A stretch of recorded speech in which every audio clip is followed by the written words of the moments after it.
Hello and welcome back to the Sleepy Darwin. Whether you're here to drift peacefully into dreams or simply to let your mind wander through the gentle mysteries of deep time, you've found exactly the right place. Tonight, we're embarking on a journey that stretches from the first stirrings of life on Earth to the unimaginable possibilities that might await our species millions of years from now. We'll explore how the same forces that transformed our fish ancestors into landwalkers are still quietly sculpting our bodies and minds today, and we'll dare to imagine what our descendants might become, beings who could be both utterly foreign and profoundly familiar. Before we begin this gentle drift through evolutionary time, if you enjoy these sleepy explorations into the cosmos, a like and subscribe help more than you know. And I'd love to hear where you're listening from tonight. Are you curled up in bed as the stars emerge? Or perhaps watching the first light of dawn from somewhere across the globe? Fair warning. Evolution is quite beautiful, and I hope this isn't so fascinating that it keeps you wide awake. But if it does, at least you'll fall asleep a little more connected to the 4 billion-year story written in your very cells. So breathe deep, settle in, and let's explore the endless becoming that is life itself. Hello there, wherever you are in this moment. I hope you're somewhere comfortable, maybe curled up in bed with the covers pulled up just right, or perhaps settled into your favorite chair as the day winds down around you. Take a breath with me. A slow, deep breath that connects you to this very instant in time. Because that's what we're going to explore together today, time itself. Not the kind of time that ticks on your phone or reminds you of tomorrow's obligations, but the vast, almost incomprehensible ocean of time that stretches back through billions of years, carrying us all like gentle waves towards some distant, unknowable shore. You know, there's something both humbling and oddly comforting about deep time. The kind of time that geologists and evolutionary biologists work with every day. It's so vast that it makes our daily worries seem beautifully small, yet so continuous that it connects us to every living thing that has ever existed. Tonight, I want to take you on a journey through this temporal landscape to help you feel your place in the grand, ongoing story of life on Earth. Let me paint you a picture, something that might help your mind wrap itself around the sheer enormity of Earth's history. Imagine, if you will, that all of Earth's 4.5 billion years of existence could be compressed into a single day, just 24 hours, from midnight to midnight. In this compressed timeline, our planet forms at the stroke of midnight, a swirling ball of cosmic dust and fire. For the first few hours, representing the first billion years or so, Earth is a hellish, volcanic world, nothing like the blue marble we know today. The first simple life forms, those humble single-celled organisms that would become the ancestors of everything we see around us, don't appear until around 4 a.m. For most of the morning and afternoon, life remains microscopic, invisible to our eyes but quietly revolutionary. These tiny pioneers are learning the fundamental tricks of existence: how to capture energy from sunlight, how to reproduce, how to survive in an ever-changing world. They're writing the basic instruction manual for life itself. Complex cells with nuclei don't show up until late afternoon, around 4 p.m. Multicellular life, organisms made of many cells working together, arrives around 8 p.m. The first fish swim through ancient seas around 10:30 p.m. Plants begin their brave colonization of dry land at about 10:45 p.m. Dinosaurs rule the Earth from about 11:35 p.m. to 11:55 p.m. A reign that lasted roughly 165 million years, but in our compressed day, just 20 minutes. And us? Modern humans? We appear at 11:59 p.m. and 58 seconds. All of recorded human history. Everything from the first cave paintings to the internet to this very moment you're listening to these words happens in the last 2 seconds of this cosmic day. Isn't that extraordinary? 2 seconds. All of human civilization, all of our art and music and poetry, all of our love and loss and wonder, compressed into the final 2 ticks of a cosmic clock. It's enough to make you feel very small, and yet there's something magnificent about being part of those final, brilliant seconds, isn't there? But here's what I find even more beautiful about this perspective. Evolution doesn't think in terms of our human timescales. To evolution, a million years is just a moment, a brief experiment, a gentle nudge in one direction or another. The forces that shaped your ancestors operated across timescales so vast that mountain ranges rose and fell while tiny changes accumulated in the genetic material of countless generations. Think of it like this. Imagine you're watching bread rise in an oven, but the process takes not an hour, but millions of years. You wouldn't see the individual bubbles forming, the gradual expansion, the slow transformation from dense dough to airy loaf. You'd need to be incredibly patient, or possess some kind of time-lapse vision that could compress millennia into moments. This is why I love the raisins in bread metaphor for understanding evolution across deep time. Picture the universe as an enormous loaf of bread, slowly rising and expanding. The raisins scattered throughout represent galaxies, stars, planets, all the matter in the universe. As the bread rises, the raisins move apart from each other, but they're not moving through the bread so much as moving with it. The bread itself is expanding, carrying everything along. Evolution works in a similar way, but instead of raisins in bread, imagine genetic variations scattered throughout populations of living things. Over vast stretches of time, these variations don't just change randomly, they're carried along by the slow, patient currents of environmental change, natural selection, and pure chance. Some variations disappear, others flourish, and new ones constantly appear like bubbles forming in rising dough.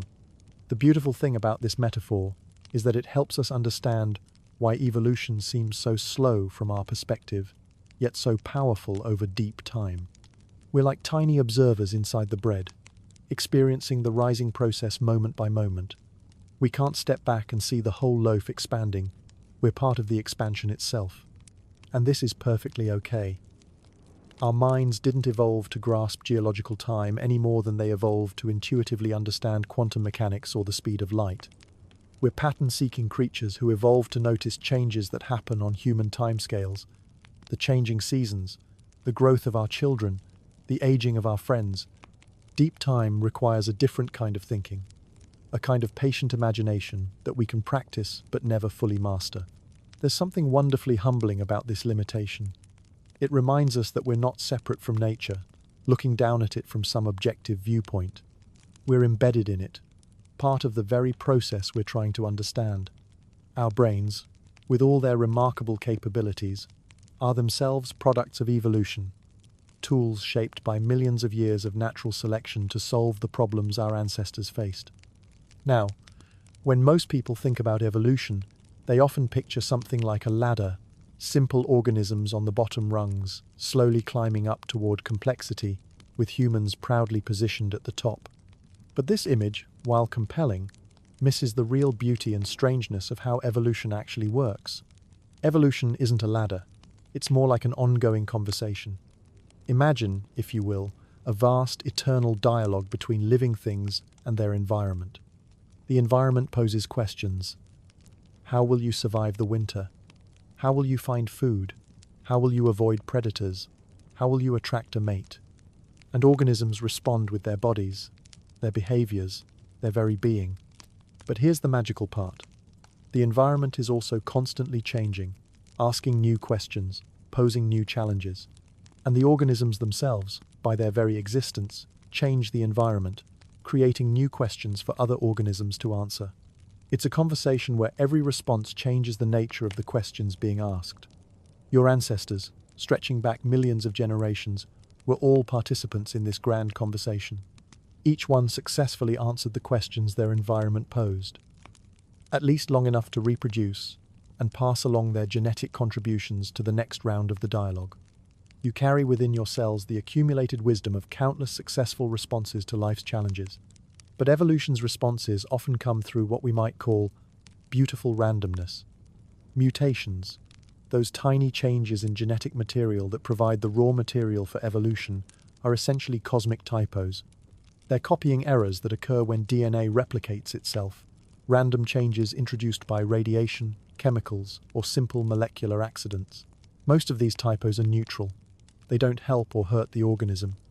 Many are harmful, but occasionally, purely by chance, a cosmic typo becomes poetry. A random mutation provides exactly the kind of variation that helps an organism thrive in its environment. The fish that randomly develops slightly better eyesight can spot food more easily.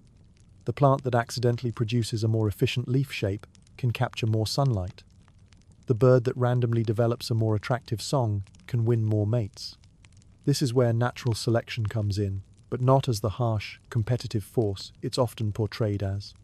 Think of natural selection less like a strict judge and more like a gentle editor, one with infinite patience and no deadline pressure. This editor doesn't actively choose what survives. It simply allows the variations that work well in a given environment to become more common over time. It's important to understand that natural selection doesn't have goals or direction. It doesn't want to create complexity or intelligence or any particular outcome. It's more like water flowing down a hill. It follows the path of least resistance, shaped by the landscape it encounters. Sometimes this leads to greater complexity, sometimes to greater simplicity, sometimes to solutions so elegant they seem almost designed. Consider the eye, that marvel of biological engineering that has evolved independently dozens of times in different lineages. Natural selection didn't set out to create vision. Instead, it started with organisms that could barely distinguish light from dark, and through millions of tiny improvements, each one providing a slight advantage to its possessor, eventually produced the incredible diversity of eyes we see today. The compound eyes of insects, the camera eyes of vertebrates, the pinhole eyes of nautiluses, all different solutions to the same environmental question. How can you better sense your surroundings? But natural selection is just one of evolution's tools. There's also genetic drift, the random changes in gene frequency that occur in small populations, like the genetic equivalent of coins flipping heads or tails by pure chance. There's gene flow, the mixing of genetic material when populations migrate and interbreed. There's mutation itself, constantly introducing new variations into the mix. And then there are the larger, more dramatic events, the asteroid impacts, the volcanic eruptions, the ice ages that periodically reshuffle life's deck and create new opportunities for innovation. These catastrophes might seem destructive, but they're also creative forces, opening up new ecological niches and allowing life to explore entirely new possibilities. What emerges from all these processes working together is something almost miraculous, the gradual transformation of living things across time, not according to any plan, not toward any goal, but following the logic of what works in each particular moment and place. It's like watching the most patient artist in the universe, working with the medium of life itself, allowing each piece to suggest what comes next. This is why evolution produces such extraordinary diversity. Every environment poses its own unique set of questions, and life finds countless different ways to answer them. The deep ocean favors different solutions than the desert. The Arctic requires different strategies than the tropics. Islands create different opportunities than continents. And time itself keeps changing the questions. As climates shift, continents drift, and new species emerge to interact with existing ones. I want you to pause with me here for a moment. Let these ideas settle into your awareness like sediment drifting down through deep, quiet water. Feel yourself breathing, that automatic process that connects you to the ancient atmosphere of Earth, the same air that countless generations of your ancestors breathed before you.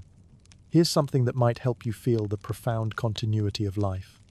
Every person listening to this right now carries within their cells an unbroken chain of survival that stretches back through nearly 4 billion years of Earth's history.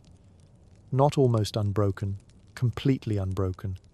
Every single one of your ancestors, going back through millions of generations, survived long enough to reproduce. Every single one successfully navigated the challenges their environment posed. This means that you are the descendant of fish that learned to breathe air and crawl onto land.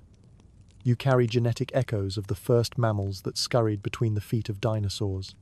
Your distant ancestors include single-celled organisms that learned to harness the energy of sunlight, transforming our planet's atmosphere and making complex life possible. But it goes even deeper than that. The atoms in your body, the carbon, nitrogen, oxygen, and trace elements that make up your muscles and bones and brain, were forged in the nuclear furnaces of ancient stars. When those stars reached the end of their lives and exploded as supernovae, they scattered these heavy elements across space, where they eventually came together in the disk of dust and gas that would become our solar system. So your ancestors don't just include fish and fungi and early mammals. Your ancestors include stardust and stellar fire, cosmic explosions, and the slow gravitational dance that gathered scattered atoms into planets. You are, quite literally, the universe becoming conscious of itself. Temporary arrangements of ancient stardust that have learned to wonder about their own origins. And this brings us to perhaps the most beautiful aspect of our exploration into deep time. You are not the end point of this story. You are part of an ongoing process, a continuation of that ancient conversation between life and environment. The genetic material you carry includes responses to environmental challenges your ancestors faced millions of years ago, but it also includes the potential for responses to challenges that haven't even emerged yet. Right now, as you listen to these words, evolution is continuing its patient work. The human species is still changing, still responding to new environmental pressures, still exploring new possibilities. Some of these changes are happening slowly, over thousands of generations. Others might be happening more quickly than we realize, driven by the rapidly changing environments we've created for ourselves. The children being born today will inherit not just the accumulated wisdom of their ancestors, but also the novel challenges of a world unlike any that has existed before, a world shaped by human technology, human culture, human choices. They will be part of the next chapter in life's long conversation with change. And this is what makes our exploration of evolution so relevant to understanding our own future. The same processes that transformed simple cells into the incredible diversity of life we see today are still operating. The same creativity, the same patient experimentation, the same beautiful randomness that produced eyes and wings and consciousness itself, these forces are still at work, still writing the next chapters of life's story. So as we prepare to dive deeper into the specifically human part of this evolutionary tale, carry with you this sense of vast continuity. You are both ancient and brand new, both utterly unique and profoundly connected to every living thing that has ever existed. You are evolution looking back at itself through the lens of consciousness, wondering about its own future. And what a future we have to explore together. Take a moment to settle in with me, wherever you are right now. Maybe you're watching the last light of day fade from your window, or perhaps you've already drawn the curtains against the night. Either way, you're here, present in this moment, and that presence is more remarkable than you might imagine. Because you, sitting there listening to these words, represent something absolutely extraordinary in the history of life on Earth. You are a member of one of the youngest species on this ancient planet, so young that if Earth's entire history were written as a 1,000-page book, our species would appear only in the final sentence of the final paragraph on the very last page.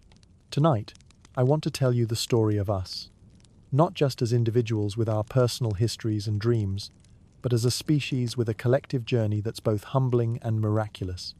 It's the story of how a small group of African primates became the most widespread large mammal on Earth, and how we're still becoming something new with each passing generation. So let's begin this portrait of humanity, painted not in oil and canvas, but in time and transformation, genes and dreams, adaptation and wonder. In the grand timeline we explored earlier, where Earth's entire history fits into a single day, modern humans appear at 11:59 p.m. and 58 seconds. But even that doesn't quite capture how startlingly recent our arrival really island. If we focus just on the story of life itself, compressing 3.8 billion years of biological evolution into a single year, Homo sapiens would appear only in the final few minutes of the 31st of December. We are, by any measure, evolutionary newcomers. Our species, anatomically modern humans, the people who could walk among us today without attracting a second glance, first emerged around 300,000 years ago in Africa. That might sound like a long time, but in evolutionary terms, it's barely a breath. The oak trees in ancient forests have family lineages older than our entire species. The coelacanth, that living fossil fish, has remained essentially unchanged for 400 million years, more than 1,000 times longer than we've existed. But what we lack in longevity, we've made up for in the most remarkable journey of expansion and adaptation that the planet has ever seen. Our story begins in Africa, likely in the eastern part of the continent, with small populations of early humans who were, in many ways, quite different from us today. These early Homo sapiens were taller and more robustly built than most modern humans. Their bones were denser, their muscles more powerful, their teeth larger, and more suited to processing tough, fibrous foods. They lived in small groups, perhaps no more than a few dozen individuals, scattered across landscapes that alternated between lush forests and expanding savannas as ice ages came and went. Around 100,000 years ago, some of these early humans began to venture out of Africa, not in great migrations, but in small, tentative explorations. Many of these early expeditions probably failed, their participants dying out in unfamiliar environments or being absorbed back into African populations. But eventually, around 70,000 years ago, a successful wave of migration began that would change the world forever. Picture this, if you will. Small bands of humans, carrying with them simple tools, the knowledge of fire, and most importantly, the capacity for language and cooperation. They followed coastlines, river valleys, and seasonal migration routes of the animals they hunted. Generation by generation, they spread across the Middle East, into Asia, along the coastlines of the Indian Ocean. Some groups turned north into Europe, where they encountered the Neanderthals, our cousins who had been living there for hundreds of thousands of years. Others continued east, eventually reaching Australia around 50,000 years ago in one of the most remarkable seafaring achievements in human history. Still, others would eventually cross the Bering Land Bridge into the Americas, becoming the ancestors of all indigenous American populations. But here's what makes this story so fascinating from an evolutionary perspective. As our ancestors spread across the globe, they encountered radically different environments that began to shape them in new ways. The high altitudes of Tibet and the Andes selected for better oxygen processing. The cold climates of northern Europe and Asia favored different body proportions, shorter limbs, and more compact torsos to conserve heat. The intense UV radiation near the equator maintained dark skin pigmentation, while the weaker sunlight of northern latitudes gradually selected for lighter skin that could produce vitamin D more efficiently. Over just 50,000 years, a blink of an eye in evolutionary time, humans developed the incredible physical diversity we see today. The tall, lean build of many East African populations adapted for efficient heat dissipation. The compact, cold-adapted physiques common in Arctic populations. The diverse range of skin colors, hair textures, and facial features that reflect our species' remarkable journey across every continent except Antarctica. But the changes weren't just superficial.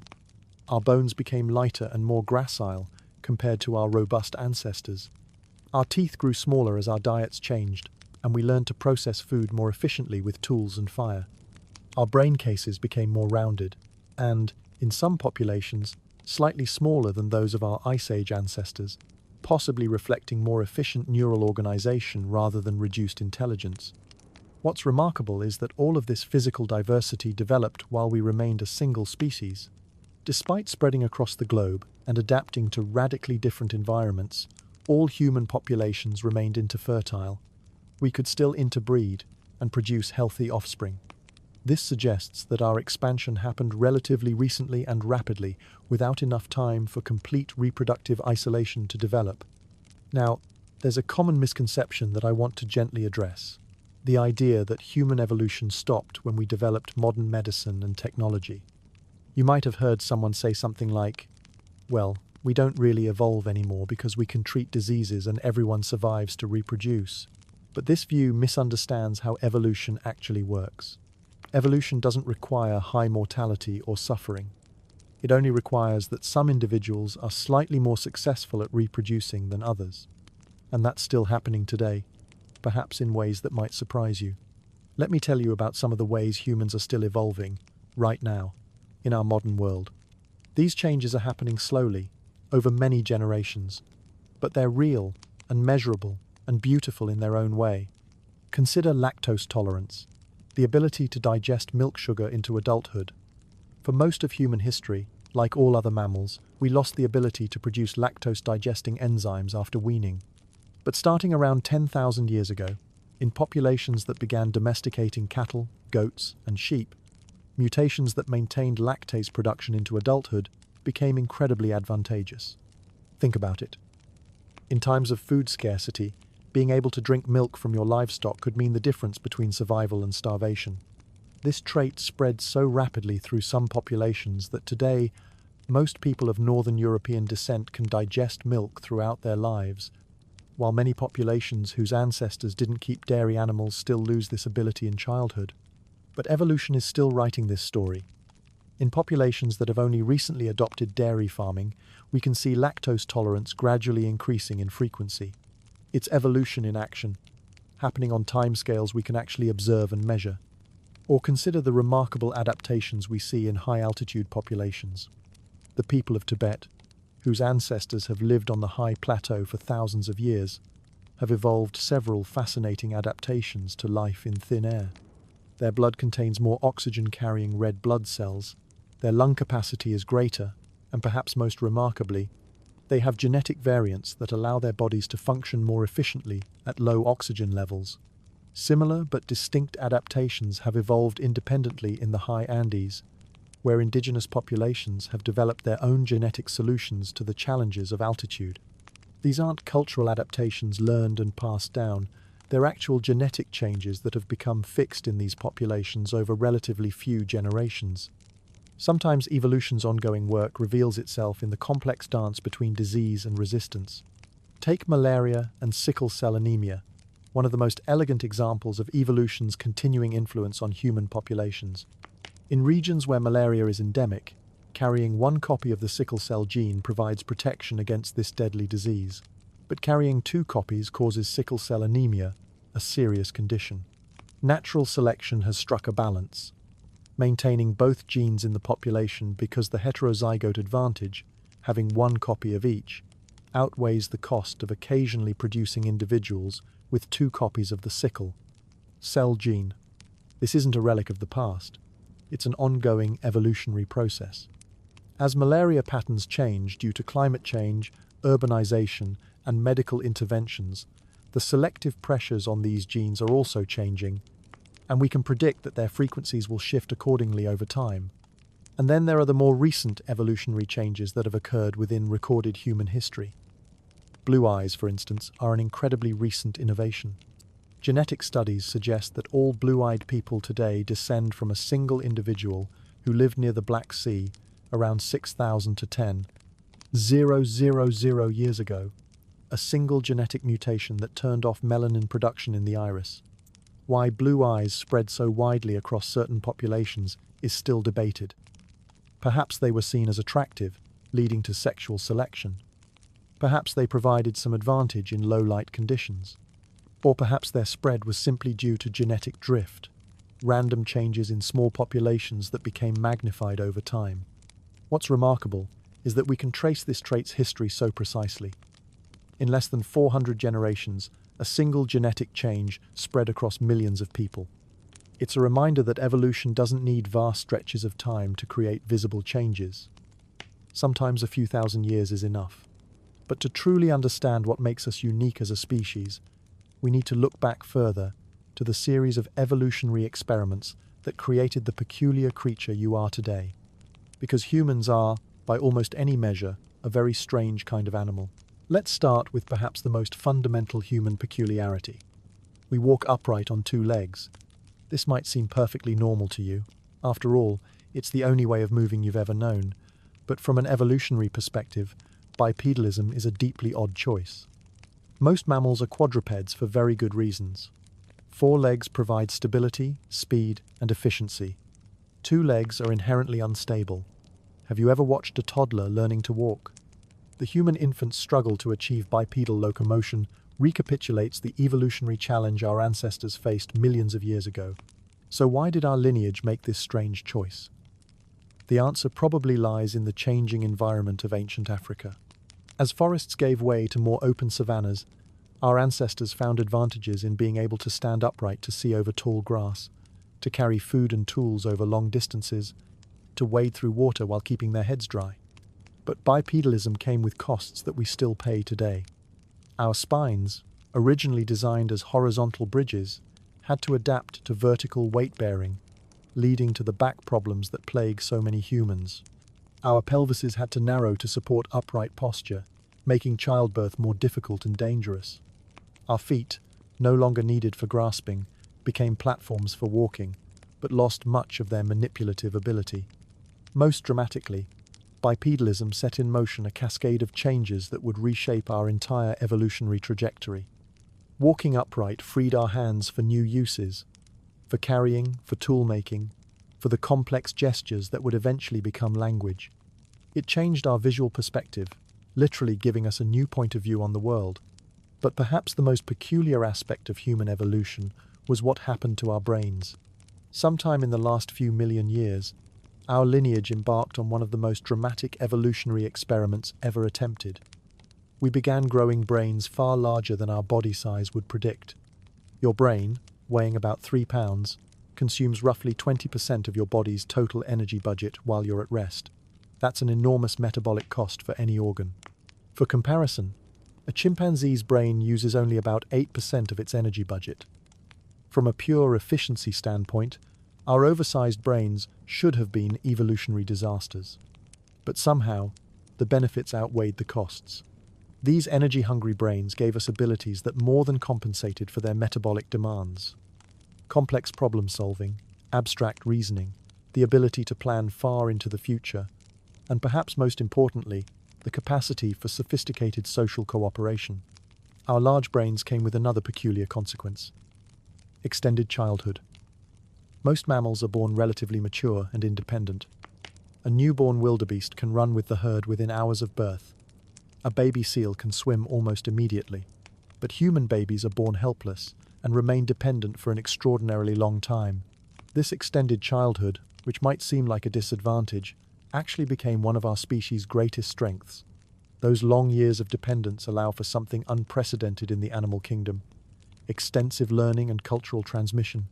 A young human doesn't just inherit genes, they inherit an entire cultural toolkit of knowledge, skills, and social norms that has been accumulating and improving for thousands of generations.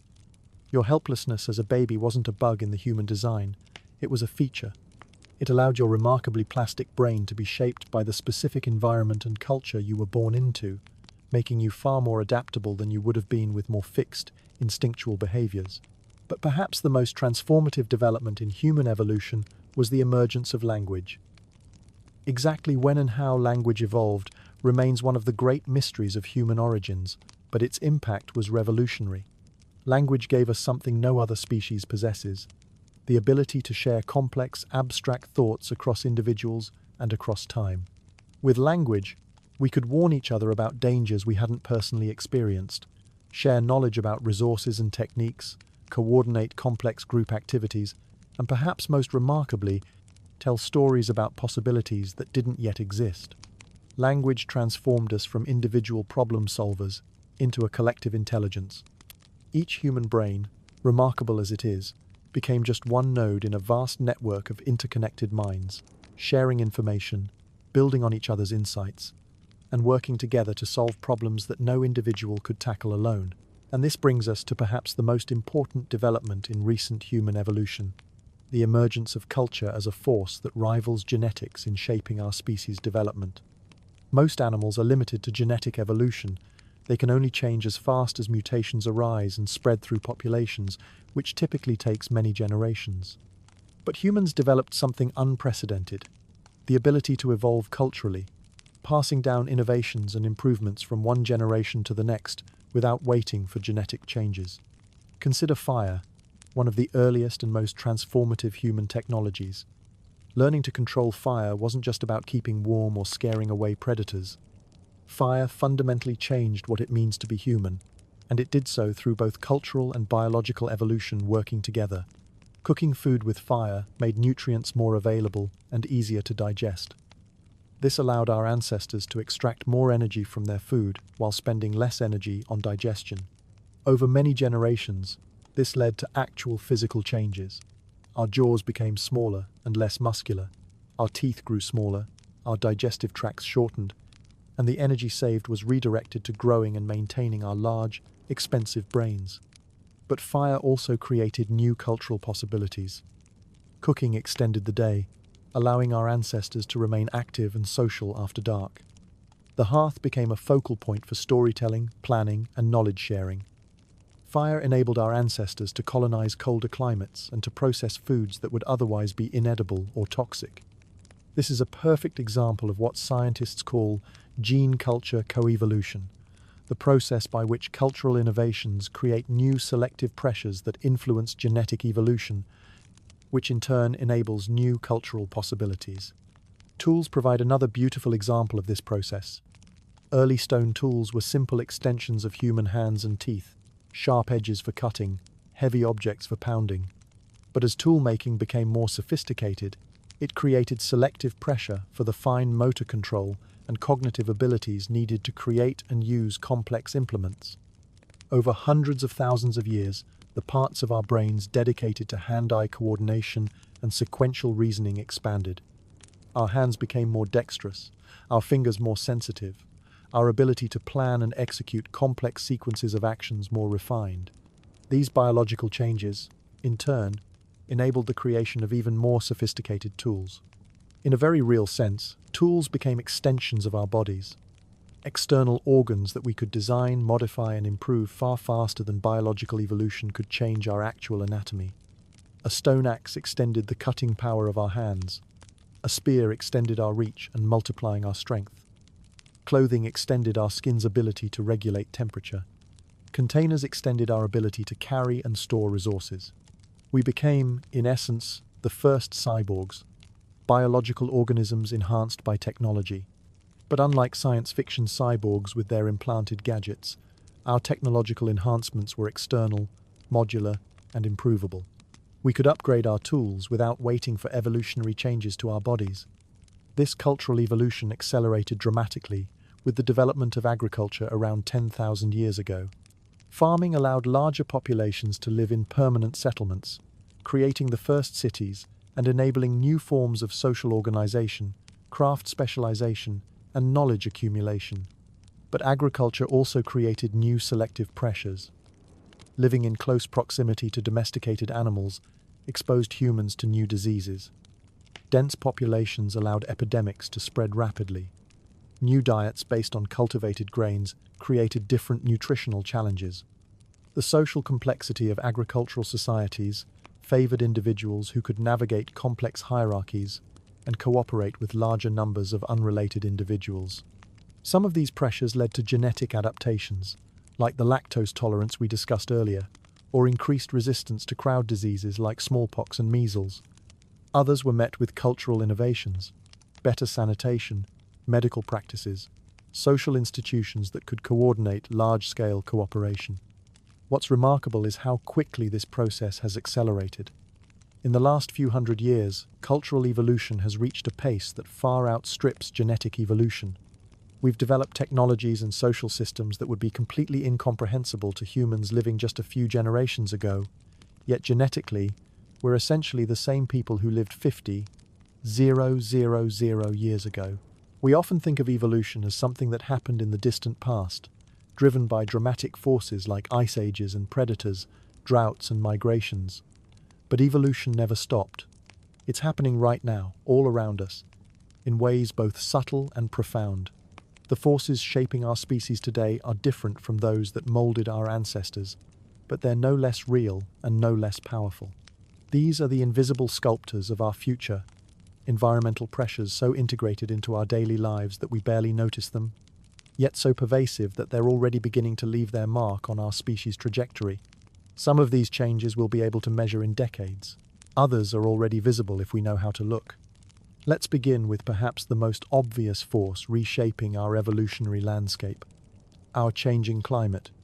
When we think about climate change, we often focus on rising sea levels, extreme weather events, and threats to ecosystems. But climate change is also an evolutionary force, creating new selection pressures that will influence which human populations thrive and which face challenges in the centuries to come. Rising temperatures are already creating new environmental challenges that could influence human evolution. Heat stress affects human fertility, cognitive function, and overall health. Populations living in regions that are becoming hotter and more humid may gradually develop better heat tolerance, perhaps through changes in sweat gland density, skin pigmentation, or metabolic efficiency. We can already see hints of this process in populations that have adapted to hot climates over thousands of years. People from the Arabian Peninsula, for instance, have evolved remarkable heat tolerance, including the ability to maintain normal body temperature in conditions that would be dangerous for other populations. As global temperatures rise, these adaptations may become more widespread, or new ones may emerge. But climate change brings more than just heat.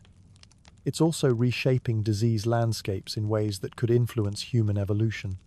As tropical diseases like malaria, dengue, and Zika expand their ranges into previously temperate regions, populations with no evolutionary history of exposure to these pathogens may face new selective pressures. Conversely, some populations may find their carefully evolved resistance to certain diseases becoming less relevant as those diseases retreat to new regions. The complex genetic adaptations to malaria that we discussed earlier, the sickle cell trait, thalassemia, and others, may become less advantageous in regions where malaria is no longer endemic.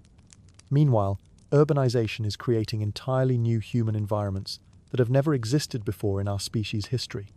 More than half of all humans now live in cities, artificial ecosystems with their own unique selective pressures. Urban environments expose us to different light cycles than our ancestors ever experienced.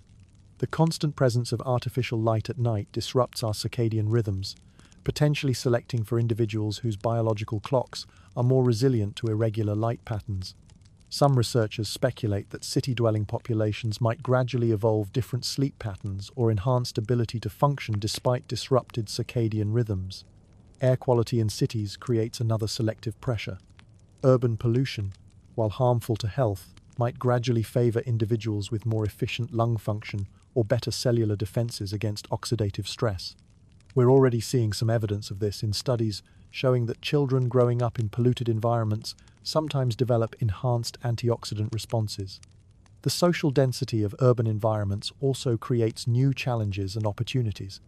Cities require us to navigate complex social hierarchies, interact with strangers constantly, and process enormous amounts of social information.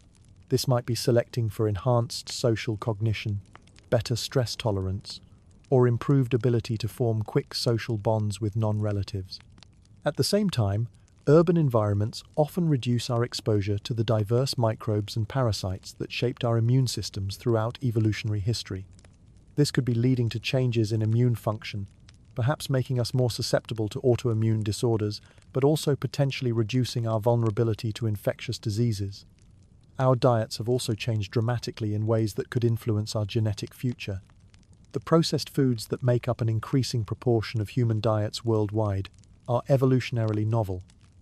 Our ancestors never encountered refined sugars, artificial preservatives, or foods with such dramatically altered nutrient profiles.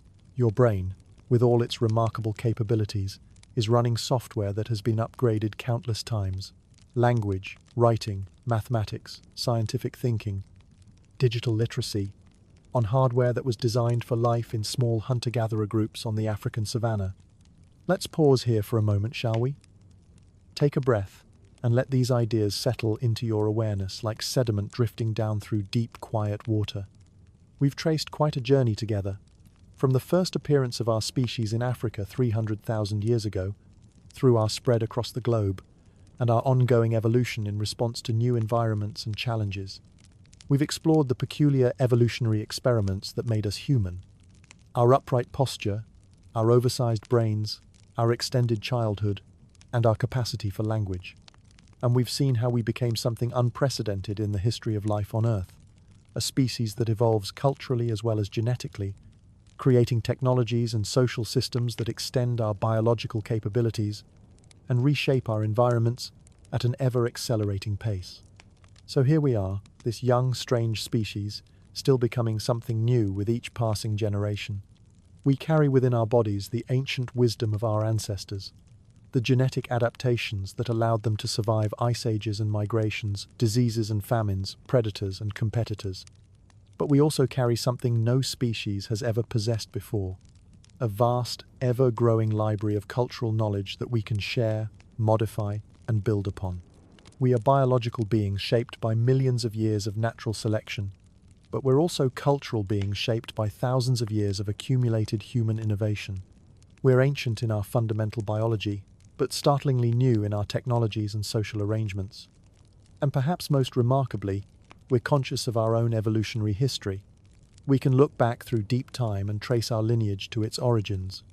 We can see the forces that shaped us, understand the trade-offs our ancestors faced, and recognize the ongoing processes that continue to influence our species' development. This consciousness gives us something unprecedented, the possibility of conscious participation in our own evolution. We can't control the random mutations that arise in our genomes, but we can influence the cultural evolution that increasingly shapes our lives and our future. We can choose which technologies to develop and how to use them. We can design social institutions and cultural practices that bring out the best in human nature. We can work to create environments that support human flourishing while minimizing the conflicts and inequalities that have plagued our species throughout history. But this also raises profound questions about what we're becoming. If cultural evolution can outpace genetic evolution, if our technologies are beginning to reshape not just our environment but potentially our biology itself, what does the future hold for our species? How might the forces that created us continue to shape us in the centuries and millennia to come? What new challenges will our descendants face, and how might they adapt to meet them? Could we indeed evolve into something so different that we might not recognize our future selves as human? These are the questions that will guide us in our next exploration together. But for now, rest in the wonder of being part of this ancient lineage, this young species, this remarkable experiment in consciousness and culture that we call humanity. You are the temporary arrangement of atoms and energy, shaped by billions of years of evolution, carrying within yourself the accumulated wisdom of countless ancestors, and participating in the ongoing story of life's creativity and resilience. And the story is far from over. Hello again, dear listener. I hope you're finding yourself in a comfortable space, perhaps with the soft glow of evening light filtering through your window, or maybe nestled in the gentle darkness with just the warm presence of these words to accompany you. Take a moment to notice your surroundings, the temperature of the air, the sounds drifting in from outside, the quality of light around you. Because tonight, we're going to explore something remarkable. How the world you're sitting in right now, this modern environment of cities and screens, of processed foods and global travel, of medical interventions and digital connections, is quietly shaping the future evolution of our species. The traits that make someone successful on social media, photogenic appearance, witty communication, ability to craft compelling digital personas, might be becoming new criteria for romantic success. If these preferences influence who people choose as partners and how many offspring they have, they could gradually shift human evolution in unexpected directions. We're also seeing technology begin to directly interface with our biology in ways that could influence future evolution. Hearing aids, cochlear implants, and other assistive technologies are allowing people with certain genetic conditions to live full lives and reproduce successfully. This means that genes associated with these conditions, which might have been selected against in the past, are now being maintained in the population. Similarly, fertility treatments are enabling people to have children who might not have been able to reproduce naturally. This isn't necessarily good or bad from an evolutionary perspective. It's simply changing the patterns of which genes get passed on to future generations. But perhaps nowhere is the intersection of modern life and evolution more fascinating than in our relationship with the trillions of microorganisms that live in and on our bodies. Until recently, we thought of ourselves as individual organisms, but we now know that we're actually walking ecosystems, complex communities of human cells and microbial partners that have co-evolved together for millions of years. Your microbiome, the collective term for all the bacteria, viruses, fungi, and other microbes that call your body home, outnumbers your human cells by roughly 10 to 1. These aren't passive hitchhikers. They're active partners in your health, affecting everything from your immune system and digestion to your mood and cognitive function. The microbes in your gut help break down foods your human enzymes can't process, synthesize vitamins your body needs, train your immune system to distinguish between friend and foe, and even produce neurotransmitters that influence your brain. In many ways, you're not just a human being. You're a human microbe superorganism, and both parts of this partnership are subject to evolutionary pressures. But modern lifestyles are dramatically altering our microbial communities in ways that could have evolutionary consequences. Antibiotics, while life-saving in many situations, act like ecological disasters in our internal microbial ecosystems, wiping out not just harmful bacteria, but also beneficial ones that take time to recover. Processed foods, with their simplified nutritional profiles and artificial additives, favor different microbial communities than the diverse, fiber-rich diets our ancestors consumed. Many modern foods contain preservatives specifically designed to prevent microbial growth, but these same chemicals may be affecting the beneficial microbes in our digestive systems.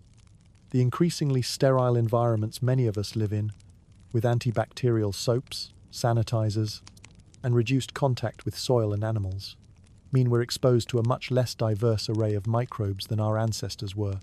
Some researchers call this microbiome depletion, and it may be contributing to the rise in allergies, autoimmune disorders, and other immune-related conditions in developed countries. These changes in our microbial communities could have evolutionary implications that we're only beginning to understand. If certain microbial compositions provide health advantages in modern environments, there could be selection pressure for human genetic variants that better support these beneficial microbes. We already know that some human genetic variants influence which microbes can thrive in different individuals' guts. The genes that determine your blood type, for instance, also affect which bacteria can attach to the lining of your intestines. As our microbial environments continue to change, these host-microbe interactions could become new targets of evolutionary pressure. The way we're born and fed as infants is also changing our microbial inheritance in ways that could affect our evolutionary trajectory. Cesarean section births, which now account for about 30% of deliveries worldwide, result in babies acquiring very different microbial communities than those born vaginally. Instead of being colonized by their mother's vaginal and intestinal microbes, C-section babies are initially colonized by skin microbes and hospital-associated bacteria. Similarly, formula feeding gives infants a different microbial start in life than breastfeeding, which provides not just nutrients but also beneficial bacteria and compounds that specifically nourish certain microbial species.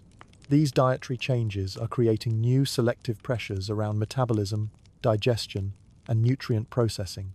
Populations with high rates of diabetes, for instance, may gradually develop better insulin sensitivity or more efficient glucose metabolism. The increasing prevalence of food allergies might be selecting for different immune responses to common foods. Some populations are already showing genetic adaptations to new foods. The spread of lactose tolerance that we discussed earlier is still ongoing in many populations. Similarly, some groups that have recently adopted high-starch diets show increased copy numbers of the gene for amylase, the enzyme that breaks down starch, compared to populations with traditionally low-starch diets. Perhaps one of the most significant new evolutionary forces is the unprecedented mixing of human populations through global travel and migration. Throughout most of human history, populations were relatively isolated, developing distinct genetic adaptations to their local environments. But modern transportation has created a level of gene flow between populations that has never existed before. This mixing has complex evolutionary implications. On one hand, it's homogenizing the human gene pool, potentially reducing the genetic differences between populations that developed during our species' expansion across the globe. On the other hand, it's creating new genetic combinations that never existed before, potentially producing hybrid vigor and novel adaptations. The children of parents from different continents often inherit genetic combinations that are entirely new in human history, combinations that might provide advantages we can't yet predict. This ongoing genetic mixing might be one of the most significant evolutionary events affecting our species today. But perhaps the most profound environmental changes affecting human evolution today are technological. We tend to think of technology as separate from nature, but from an evolutionary perspective, our digital environments are just as real and potentially influential as any natural habitat. Consider the device you might be using to listen to this right now: a smartphone, computer, or tablet. These technologies didn't exist for 99.9% of human history, yet they now occupy hours of our daily attention, shape our social interactions, and even influence our sleep patterns and posture. They represent a completely novel environment that our brains and bodies are still learning to navigate. Our digital environments might be creating new selective pressures in ways we're only beginning to understand. Take attention span, for instance. Some researchers worry that constant exposure to rapid-fire digital information is shortening our ability to focus on single tasks for extended periods. But others suggest that we might be developing enhanced abilities to process multiple streams of information simultaneously, what psychologists call continuous partial attention. If these changes persist across generations, they could represent the beginning of evolutionary shifts in how our brains process information. Individuals who are better adapted to digital environments, who can efficiently switch between tasks, process rapid visual information, and maintain social connections across digital networks, might have subtle reproductive advantages in our increasingly connected world. Screen time is also affecting our bodies in measurable ways.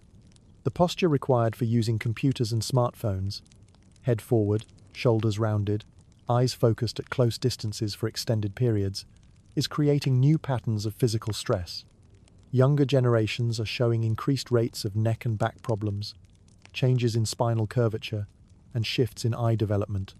Some children who grow up with extensive screen time are developing myopia, nearsightedness, at much higher rates than previous generations.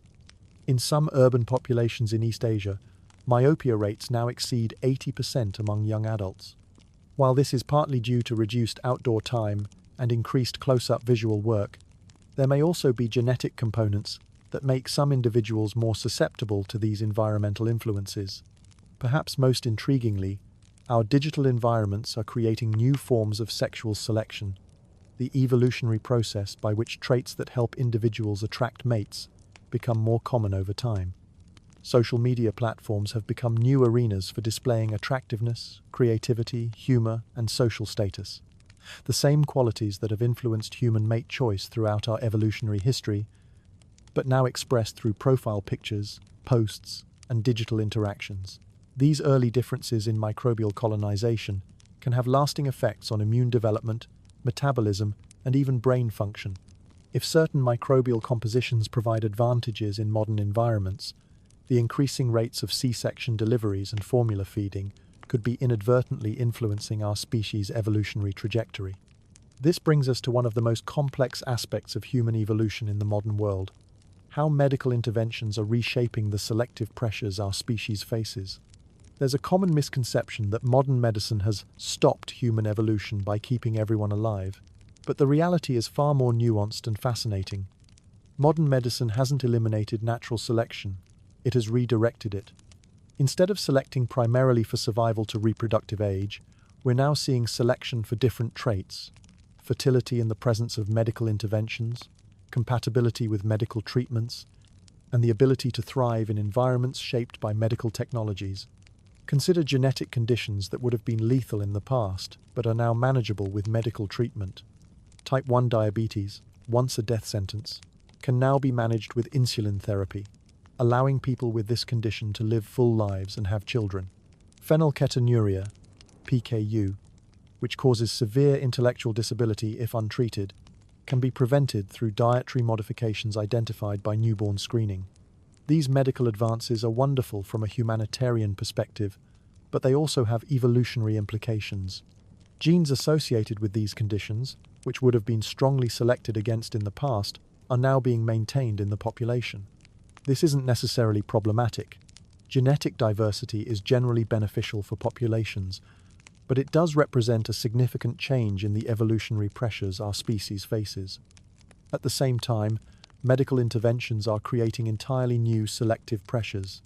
Fertility treatments, for instance, are enabling reproduction in cases where it might not occur naturally, but they may also favor certain genetic variants over others. Some genetic factors that affect fertility treatment success rates could become targets of selection if these treatments become more widespread. Genetic counseling and prenatal testing are introducing conscious choice into reproductive decisions in ways that could influence our species' genetic future. When prospective parents learn that their child has a high probability of inheriting a serious genetic condition, their decisions about whether to continue the pregnancy effectively create selection pressures. These are deeply personal medical decisions, and there's no right or wrong choice from an individual perspective. But collectively, such decisions could influence which genetic variants become more or less common in future generations. The emerging field of genetic enhancement raises even more complex questions. As our ability to modify genes becomes more sophisticated, we may soon be able to not just treat genetic diseases but actively enhance human capabilities. This could introduce entirely new forms of selection, not natural selection based on environmental pressures, but conscious selection based on human preferences and values. The ethics of genetic enhancement are incredibly complex, touching on questions of fairness, safety, and what it means to be human. But from an evolutionary perspective, any intervention that influences which genetic variants are passed on to future generations will shape our species' trajectory, whether we think of it as natural evolution or something else entirely. Now, as we delve deeper into the forces shaping human evolution today, we encounter something unprecedented in the history of life on Earth: the acceleration of environmental change to a pace that far outstrips our biological ability to adapt through traditional genetic evolution. For most of our evolutionary history, environmental changes occurred over timescales that allowed genetic adaptation to keep pace. Ice ages came and went over tens of thousands of years. New diseases emerged and spread over centuries. Even dramatic events like volcanic eruptions or asteroid impacts, while devastating in the short term, were followed by long periods of environmental stability during which life could adapt and recover. But the environmental changes we're experiencing today are happening on timescales of decades or even years, far too fast for traditional genetic evolution to respond effectively. The human generation time is roughly 20 to 30 years, meaning that even rapid genetic changes typically require centuries to become widespread in populations. This mismatch between the pace of environmental change and the pace of genetic evolution might seem like a crisis for our species. But life has evolved a remarkable backup system for rapid adaptation: epigenetics, the ability to change how genes are expressed without changing the genes themselves. Epigenetic modifications are like software updates for your genetic hardware. Your DNA sequence, your genetic code, remains the same, but chemical modifications can turn genes on or off, increase or decrease their activity, and even influence how they respond to environmental cues. These modifications can happen within a single lifetime, allowing organisms to adapt to new conditions much more rapidly than genetic evolution would allow. What's even more remarkable is that some epigenetic modifications can be passed from parents to children, allowing rapid environmental adaptations to be inherited without waiting for genetic mutations to arise and spread through populations. One of the most powerful examples of rapid epigenetic adaptation comes from what researchers call the Dutch hunger winter, a period of severe famine in the Netherlands during World War II. Children whose mothers were pregnant during this famine showed lasting changes in their metabolism and health, apparently due to epigenetic modifications that helped them cope with nutritional scarcity.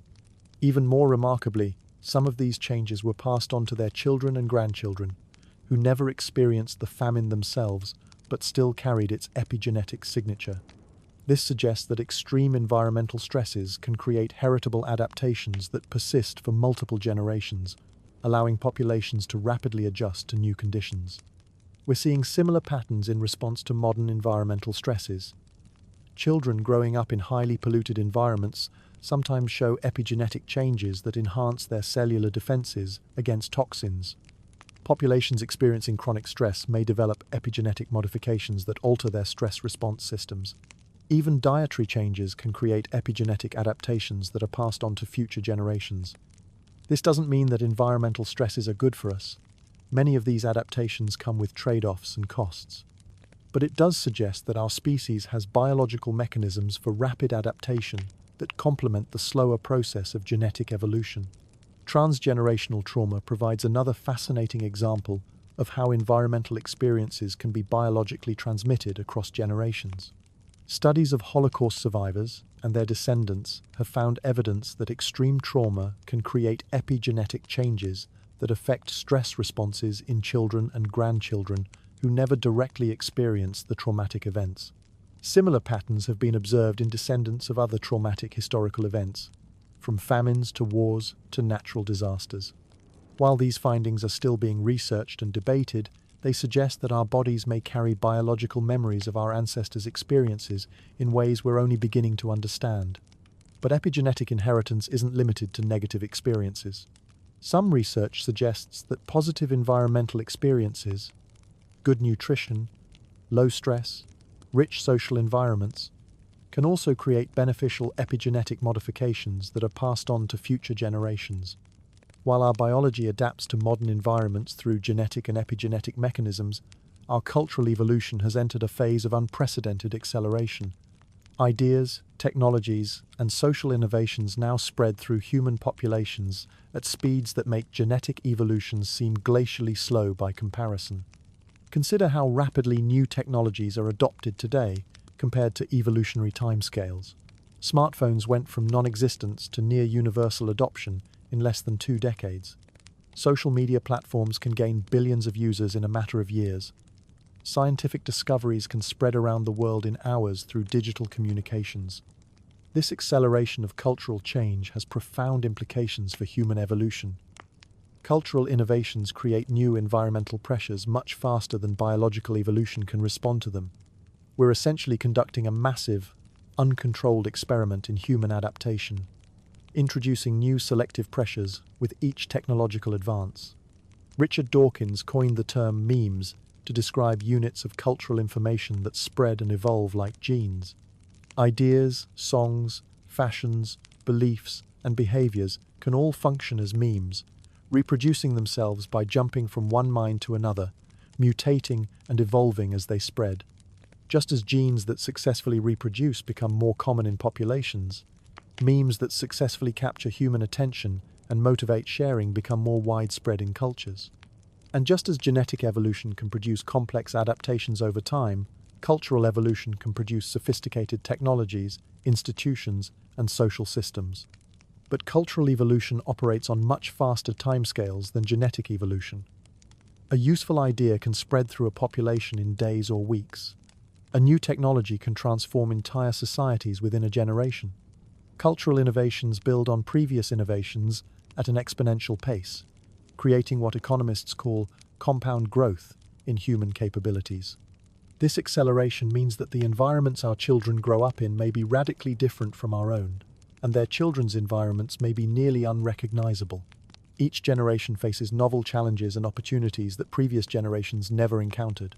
Imagine populations living in the increasingly hot regions of the Middle East, North Africa, or the American Southwest. Over many generations, they might develop more efficient sweating mechanisms, perhaps denser concentrations of sweat glands, or sweat with different chemical compositions that cools more effectively. Their skin might gradually become better at reflecting heat, while still allowing efficient vitamin D production.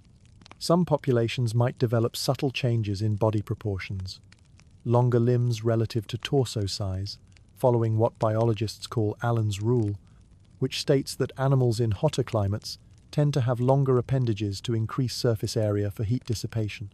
We might see gradual increases in heat shock protein production, giving cells better protection against thermal stress.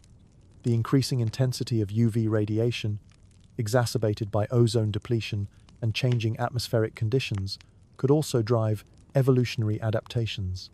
While human populations have already evolved remarkable diversity in skin pigmentation as our ancestors spread across different latitudes, future populations might develop even more sophisticated protection against UV damage.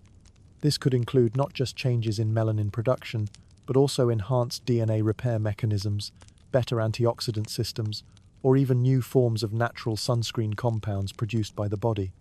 Some researchers speculate that future humans might develop skin that can dynamically adjust its pigmentation in response to UV exposure, much like a slow, biological tanning process, but more sophisticated than what we see today.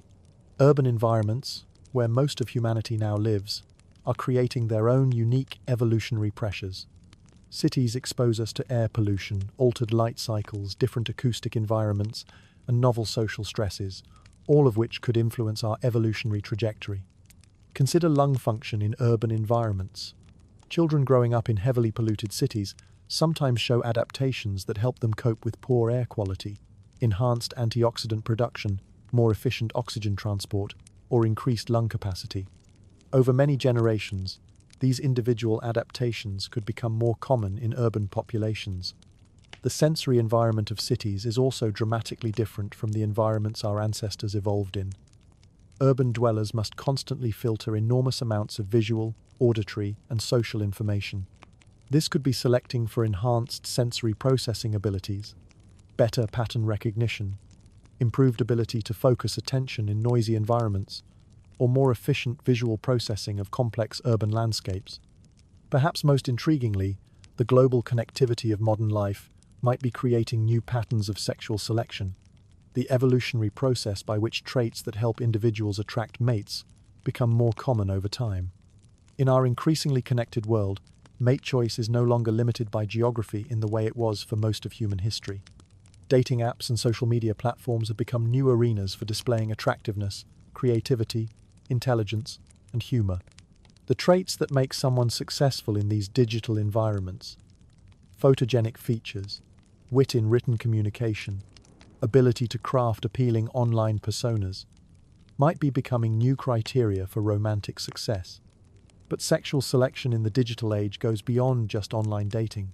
Social media influence, professional success in technology-driven careers, and even video gaming skills have become markers of status and attractiveness for some populations. If these preferences influence reproductive choices over many generations, they could gradually shift human evolution in unexpected directions. We might also see the emergence of geographically distinct populations adapting to very different environmental niches. Urban populations might develop different physiological traits than rural ones. Populations living at high altitudes, in extreme cold, or in desert environments might continue to diverge genetically from populations in more temperate regions. However, this diversification is balanced by unprecedented levels of global migration and intermarriage between previously isolated populations. The result might be a complex pattern where some human populations become more specialized for their local environments, while others become more genetically diverse through mixing. These physical changes won't happen overnight. They'll unfold over many generations, often so gradually that they're barely perceptible within a single lifetime. But they represent the continuation of the same evolutionary processes that shaped our ancestors, now operating in the novel environments we've created for ourselves. Perhaps most remarkably, cultural evolution may now be influencing biological evolution in new ways. Our technologies and social systems are creating selective pressures that didn't exist in our ancestral environments. Digital environments favor different cognitive abilities than hunting and gathering. Urban lifestyles create different health challenges than nomadic ones. Global connectivity enables new forms of mate choice and social cooperation.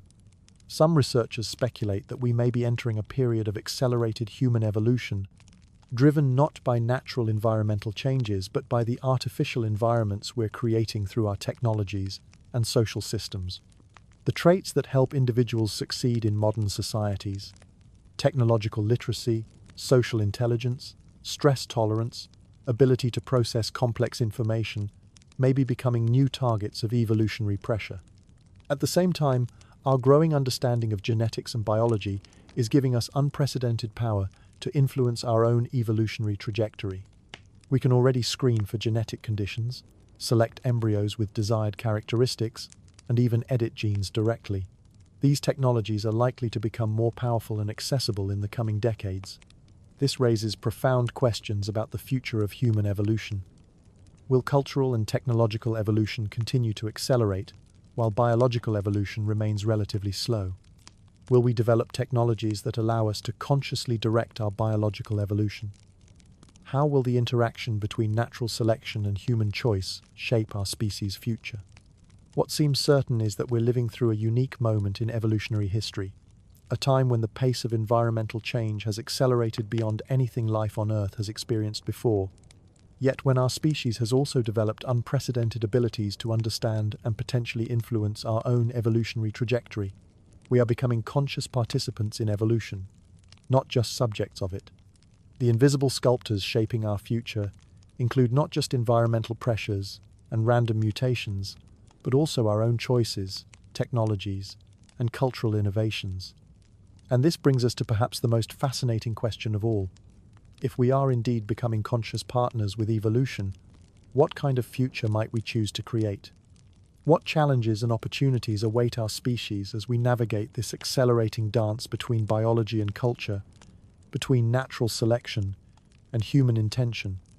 As we rest here in this moment of reflection, feeling the weight of this ancient process that brought us into being and the excitement of participating in its future unfolding, we can sense that we stand at a remarkable threshold, not just observers of evolution, but active participants in writing its next chapters.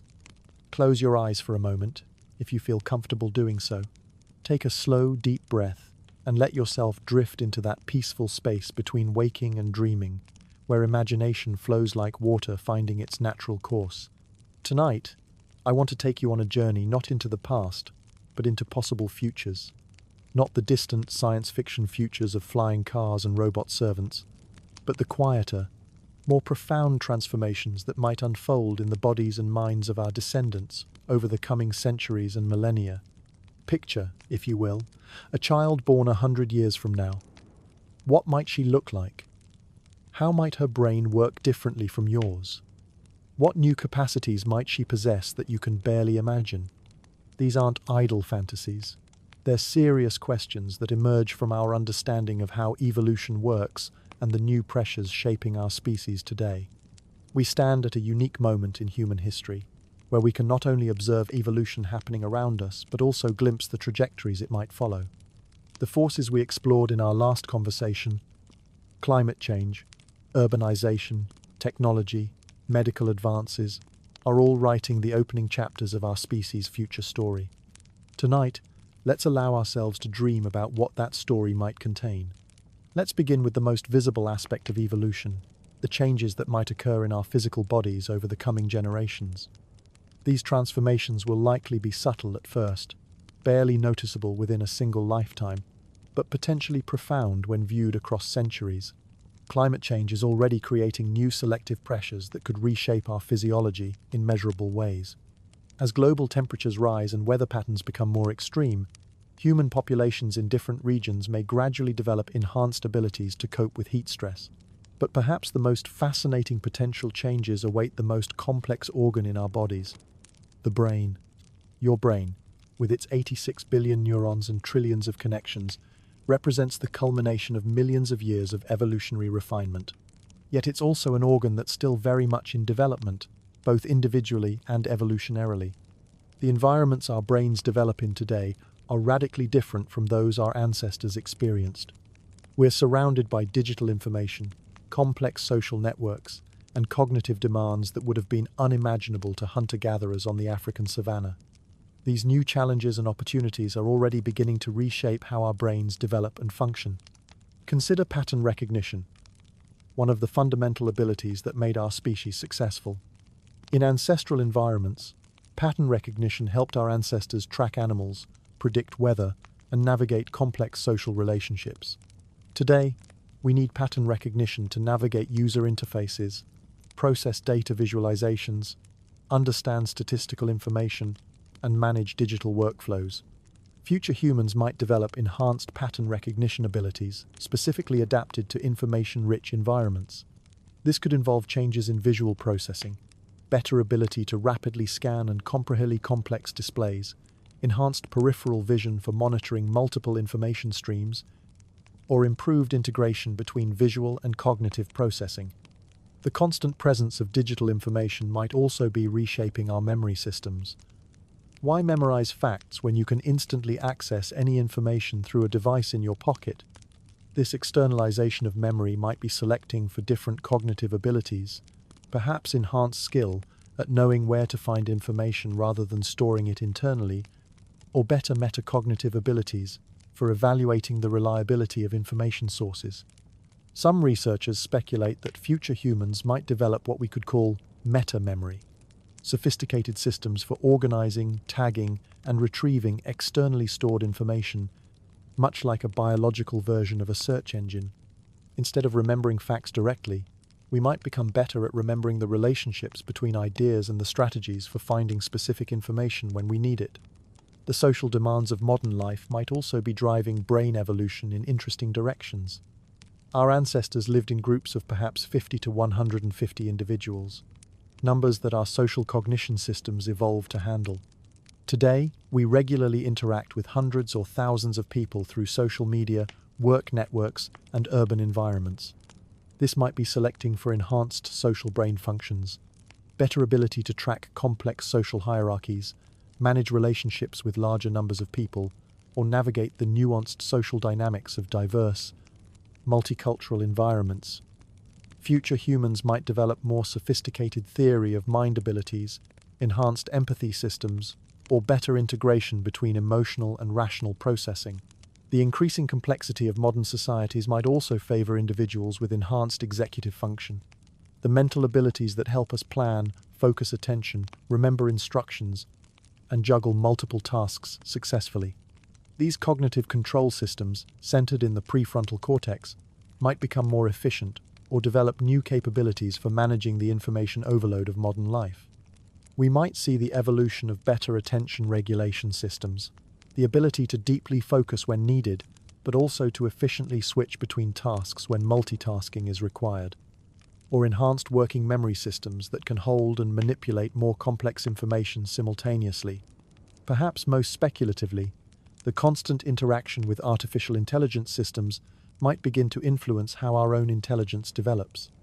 As we become more accustomed to collaborating with AI assistants, search algorithms, and automated systems, we might develop cognitive styles that complement rather than compete with artificial intelligence.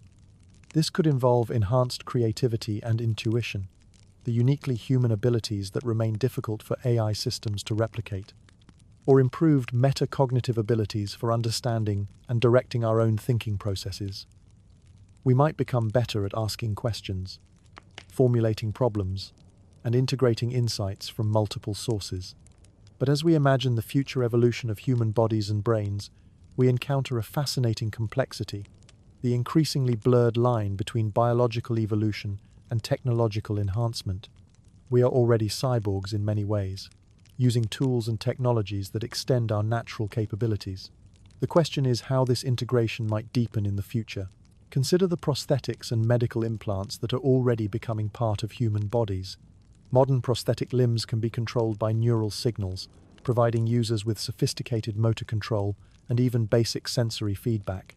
Cochlear implants restore hearing by directly stimulating auditory nerves. Pacemakers regulate heart rhythms, and insulin pumps automatically manage blood sugar levels. These technologies are currently used primarily to treat medical conditions, but the line between treatment and enhancement is becoming increasingly blurry. A prosthetic limb that's stronger than a biological one, a cochlear implant that can hear frequencies beyond normal human range, or a neural implant that enhances memory. At what point does medical treatment become human enhancement? Neural interfaces represent perhaps the most profound frontier in human technology integration. Brain-computer interfaces are already allowing paralyzed individuals to control computer cursors, robotic arms, and even keyboards through thought alone. As these technologies become more sophisticated, they might eventually allow direct mental control of digital devices, instant access to online information, or even direct brain-to-brain communication. Imagine a future where accessing information doesn't require looking at a screen or typing a query, but simply thinking about what you want to know, where learning a new skill might involve downloading patterns directly into your brain's motor cortex, where communicating with others might happen through direct neural connection rather than through language. These possibilities raise profound questions about human identity and evolution. If we can enhance our bodies with technology, and if those technologies become heritable, either through cultural transmission or even through genetic modifications that support them, do they become part of our evolutionary heritage? Some researchers speculate about the possibility of genetic modifications that make humans more compatible with technological enhancements, perhaps genetic variants that support better neural interface connections, or enhanced healing around implanted devices, or improved immune tolerance for foreign materials. The integration of technology with biology might also work in the other direction, creating biological technologies that can be integrated with our bodies. Synthetic biology is already producing biological circuits, living materials, and engineered organisms that could potentially be incorporated into human physiology. We might see the development of engineered symbiotic organisms, beneficial bacteria, or other microbes specifically designed to enhance human capabilities, or biological computers that use DNA for information storage and processing, or living materials that can be incorporated into our bodies to provide new sensory capabilities or enhanced physical performance. Perhaps most remarkably, advances in genetic engineering might eventually allow us to consciously direct aspects of our own biological evolution. CRISPR and other gene editing technologies are already allowing scientists to modify genes with unprecedented precision. As these tools become more powerful and accessible, they might enable us to enhance human capabilities directly at the genetic level. This could include modifications to enhance disease resistance, improve cognitive function, increase physical performance, or even add entirely new capabilities that don't exist in natural human biology. We might be able to give ourselves better night vision, enhanced radiation resistance, improved longevity, or resistance to extreme environments. Now, let's allow our imaginations to roam even further into the realm of possibilities that stretch across vast timescales and dramatic environmental changes. We've been thinking in terms of centuries, but what about millennia? What about the kinds of timeframes that allowed our fish ancestors to become land animals, or our tree-dwelling ancestors to become upright walkers? These are the wild possibilities. Scenarios that might seem like science fiction today, but represent the natural extension of evolutionary processes operating over deep time. They invite us to think beyond the constraints of our current world and imagine how dramatically life can change when given enough time and selective pressure. Let's begin with a thought experiment. Imagine looking forward not just centuries, but 1,000,000 years into the future. This might seem impossibly distant, but it's actually a relatively short time in evolutionary terms, shorter than the period that separates us from our earliest human ancestors. Yet, in 1,000,000 years, extraordinary transformations are possible. By that time, if current trends continue, Earth's climate will have been reshaped by both human activity and natural climate cycles. Sea levels might be dramatically different, with some current continents partially submerged and new land masses exposed. The atmosphere might have a different composition, perhaps deliberately modified by future civilizations to optimize it for human habitation. In such a world, human populations might have diverged into forms we can barely imagine.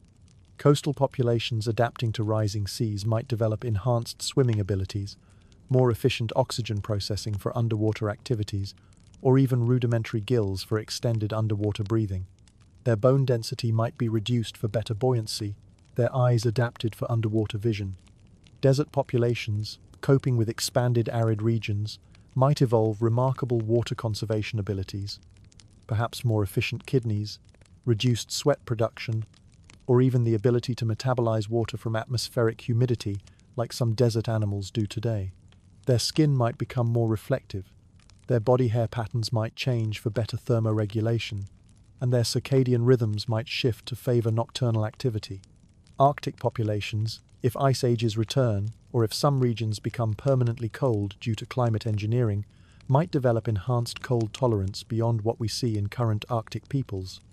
This could include better circulation to extremities, more efficient brown fat production, or even antifreeze proteins in their blood, similar to those found in Antarctic fish. But perhaps the most dramatic evolutionary pressures might come from humanity's expansion beyond Earth. Space colonization would expose human populations to environmental challenges unlike anything in our evolutionary history. Reduced gravity, radiation exposure, isolation from Earth's biosphere, artificial atmospheres, and confined living spaces. Populations living in reduced gravity environments might gradually develop lighter bone structure, different muscle mass distribution, and altered cardiovascular systems. Their vestibular systems, the inner ear organs that help us balance, might adapt to three-dimensional movement in microgravity.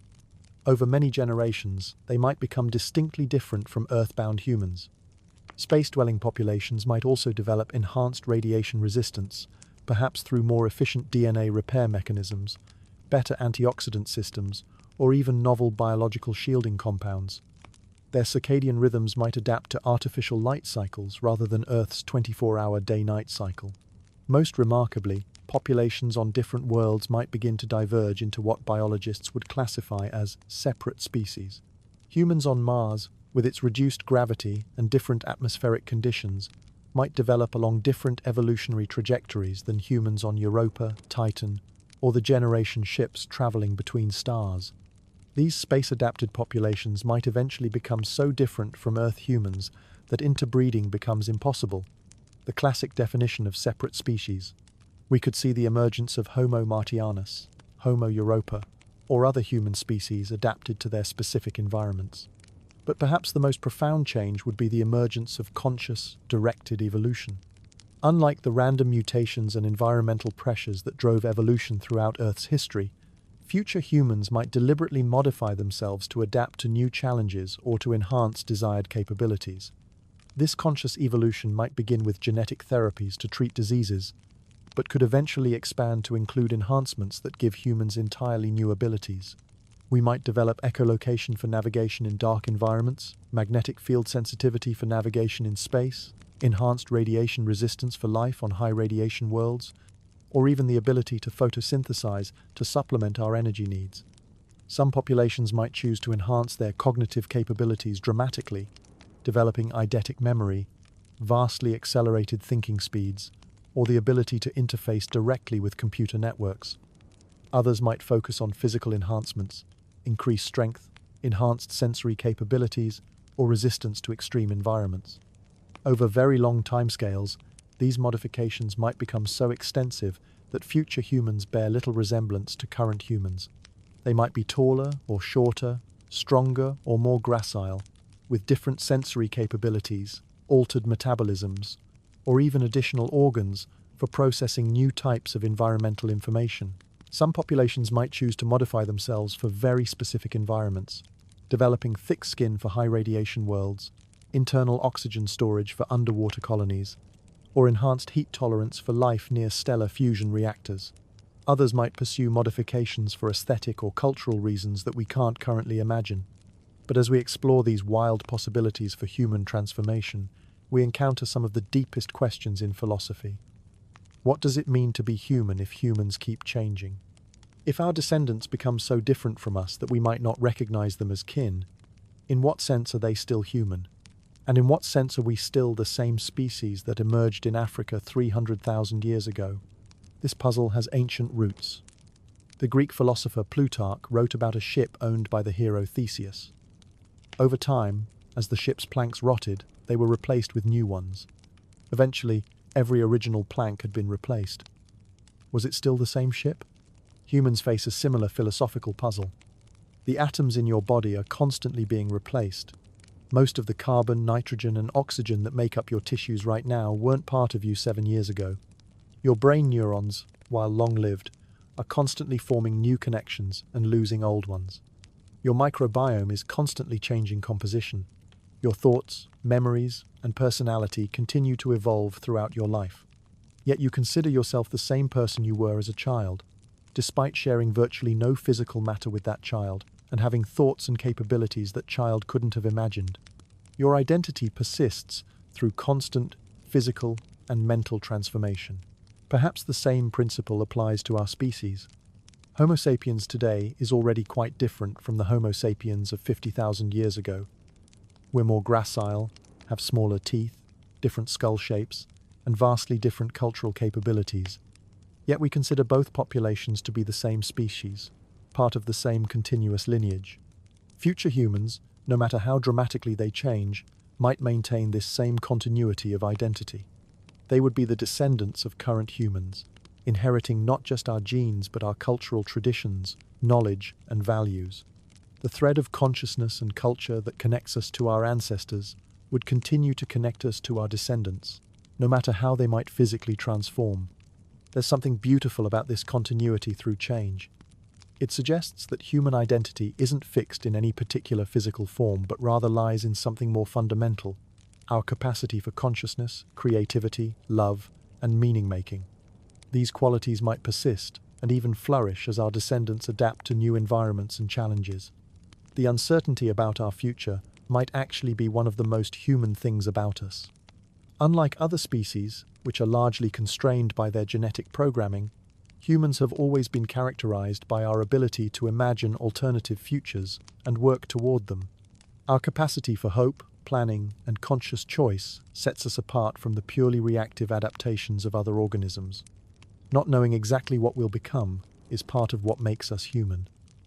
It reflects our unique position as conscious participants in evolution, able to shape our own trajectory through our choices and innovations. The open-endedness of our future is a reflection of the open-endedness of consciousness itself. And perhaps that's the most beautiful aspect of evolution. It's not a predetermined path toward any particular goal, but an ongoing exploration of possibilities.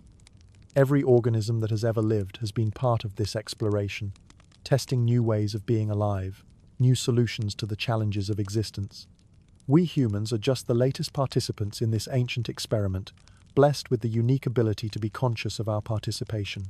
We can look back and see how we got here, and we can look forward and imagine where we might go. We can even participate actively in writing the next chapters of the story.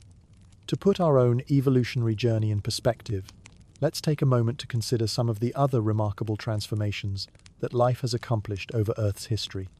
The changes we've been imagining for future humans might seem dramatic, but they pale in comparison to some of the evolutionary leaps that other lineages have achieved. Consider whales, those magnificent marine mammals that grace our oceans today. It might be hard to believe, but whales are descended from small, four-legged land mammals that lived about 50 million years ago. These early whale ancestors, creatures like Pakicetus, looked more like wolves than whales.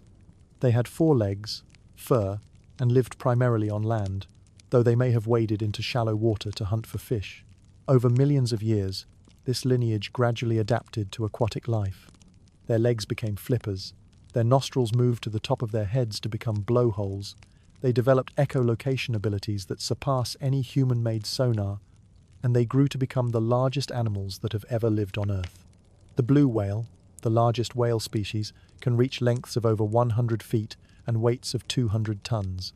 Its heart alone weighs as much as a small car, and its arteries are large enough for a human to crawl through. Yet this gentle giant evolved from a creature no larger than a dog, through the gradual accumulation of countless small changes over vast stretches of time. Or consider birds, the descendants of theropod dinosaurs that learned to fly.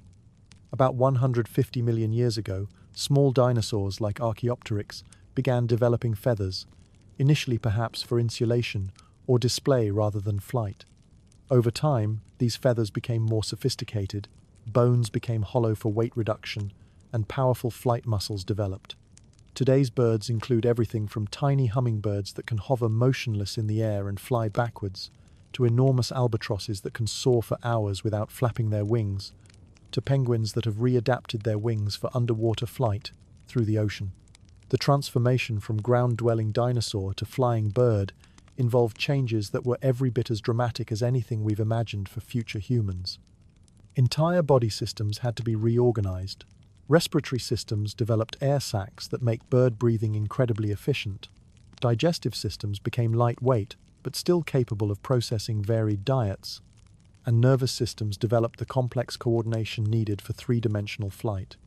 Even more remarkably, some bird lineages have continued to evolve in response to human environments. Urban birds are developing different songs to cut through city noise, different foraging behaviors to exploit human food sources, and different nesting strategies to cope with urban architecture. Some species are even evolving different migration patterns in response to climate change and urban lighting. These examples remind us that dramatic evolutionary change is not the exception, it's evolution's signature. Life has always been extraordinarily creative, finding ways to colonize new environments, exploit new resources, and solve the challenges of existence in ways that seem almost magical in their ingenuity. When we view our own potential future changes in this context, they begin to seem not just possible, but almost inevitable. If evolution could transform a land mammal into a whale, a dinosaur into a hummingbird, and a fish into a human, then surely it can transform current humans into forms we can barely imagine. The key insight is that evolution doesn't just modify existing structures, it can completely repurpose them for entirely new functions. Whale flippers are modified front legs, bird wings are modified dinosaur arms. Our own hands are modified fish fins, when you trace the lineage back far enough. This gives us a sense of the truly radical possibilities that await our own species. The same creative forces that produce the incredible diversity of life we see around us are still operating, still exploring new possibilities, still writing new chapters in the story of what it means to be alive. As we rest in this sense of wonder at life's creativity and resilience, we can feel ourselves to be part of something much larger than our individual lives, or even our species' current form. We are temporary expressions of life's ongoing experiment with consciousness, participants in an ancient dance of adaptation and transformation that began billions of years ago and will continue long after we're gone. Yet our participation in this dance is unique. We are the first species to become consciously aware of evolution, to understand our place in the grand story of life, and to have the possibility of influencing our own evolutionary trajectory. We are evolution becoming conscious of itself, and that consciousness opens up possibilities that have never existed before in Earth's history. So as we prepare to explore what all of this might mean for our understanding of human identity and our place in the cosmos, carry with you this sense of being part of life's grand adventure. You are both ancient and utterly new, both a product of billions of years of evolution and a participant in writing its future chapters. The wild possibilities we've explored tonight aren't just science fiction. They're glimpses of the kinds of transformations that life has always been capable of, given enough time and the right circumstances. Our descendants may indeed become something we would find unrecognizable, yet they will carry within them the same spark of consciousness and creativity that defines us today. Imagine descendants who can literally feel the emotions of others, whose brains are so finely tuned to social signals that deception becomes nearly impossible and cooperation becomes as natural as breathing. They might look back on our era of conflict and misunderstanding with the same compassion we feel for animals who haven't yet learned to live in harmony with their environment. They might develop new forms of communication that transcend language, perhaps through pheromones, electromagnetic fields, or direct neural interface. The rich experience of spoken language, with all its ambiguities and poetic possibilities, might seem charmingly primitive to beings who can share thoughts and emotions directly. And here we encounter one of evolution's most poignant paradoxes. We find ourselves mourning the loss of experiences and capabilities that our descendants might never miss because they've gained something even more wonderful. How do you grieve the loss of something that leads to something better? How do you celebrate progress while honoring what it leaves behind? This is the bittersweet heart of evolutionary change. The recognition that becoming something new always requires leaving something old behind, even when that transformation leads to capabilities we can barely imagine. But perhaps the most beautiful aspect of contemplating our evolutionary future is recognizing the profound intimacy that connects us across unimaginable spans of time to both our ancestors and our descendants. This connection goes deeper than genetics, deeper even than consciousness. It's the thread of experience itself, the continuity of what it feels like to be alive and aware in this universe. Think about how you feel when you look at ancient cave paintings, those handprints left by our ancestors on stone walls 40,000 years ago. There's something that reaches across all that time and touches your heart directly. You see those handprints and you know, with absolute certainty, that the person who made them felt joy and fear and wonder just as you do. They loved their children, mourned their dead, marveled at sunsets, and felt the same fundamental experience of being conscious in a vast and mysterious universe. Future humans, no matter how they might change physically or mentally, will likely look back on us with that same recognition.